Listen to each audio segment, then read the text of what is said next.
Digital identity, this is something I'm also quite passionate about. It's also able to take place on-chain and yield farming. So this diagram is one of the simplest ones I could find. I did have a longer version of these slides that had a much more complicated diagram, but I thought by the time I explained it to you, it really would be lunchtime. So I just cut it back to this one. So basically we see in yield farming, the borrower on the right is required to put up some collateral, essentially. The DeFi platform is then enabling a lender on the left-hand side, as you see it, to deposit their assets and they're lent back out to the borrower, who's proved that they've got certain credibility by putting up the collateral in the first place. So Darren also touched on CeFi.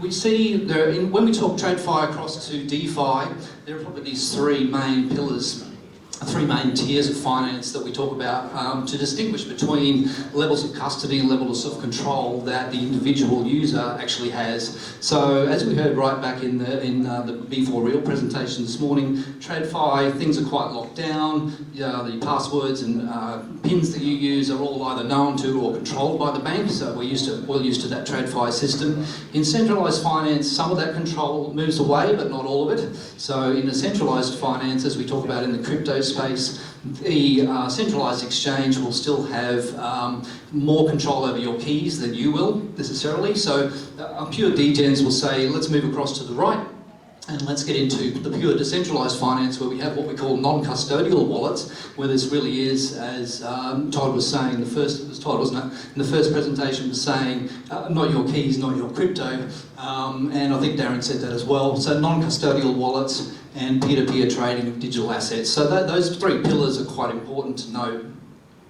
Other key terms, I think Danielle covered off quite nicely on these, and Darren as well. I think we're well familiar with most of these now. Coin or token being a representation of something or some form of value. In DeFi, we talk about it as centralised exchange, a DEX, as opposed to a centralised exchange, a CEX. Ethereum we've heard quite a lot about, and Ethereum is the main network on which most DeFi plays out.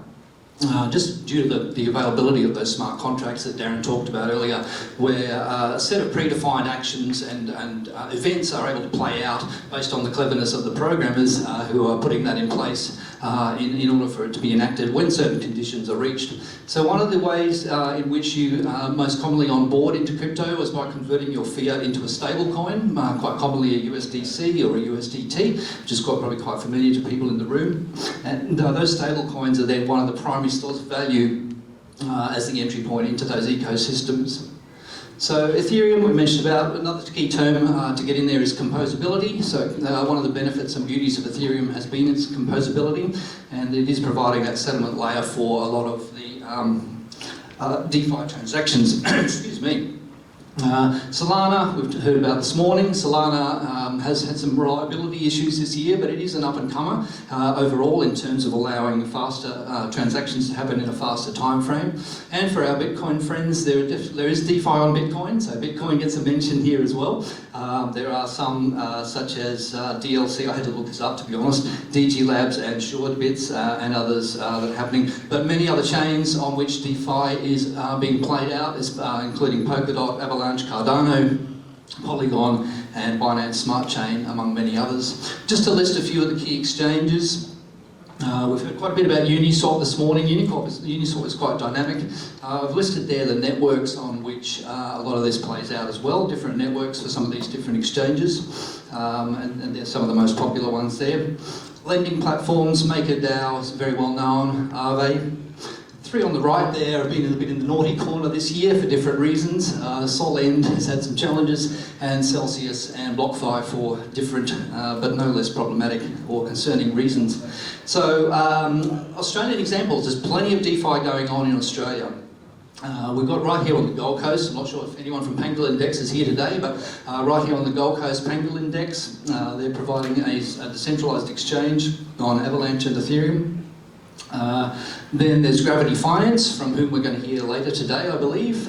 Gravity Finance. Synthetics, I've mentioned, very interesting to me. Rocket Pool, the guys from Rocket Pool, that's probably the leading Ethereum staking pool in the world, and they're based also right here in southeast Queensland, if you didn't know. So I'm a big advocate for people in this area, in this region, all the way from the Sunshine Coast down to Darren and our friends down on the Gold Coast. Block Earner is an up-and-comer. Block Earner is kind of a bit of a TradFi into DeFi play. They provide a portal and they allow you to onboard almost like a Web2 customer would, but then they'll do the handle the yield farming and the management of the funds once you're in the platform for you. So quite an interesting one. I think they're out of Sydney, and then there's Lyra Finance that are quite well known. There are many others as well.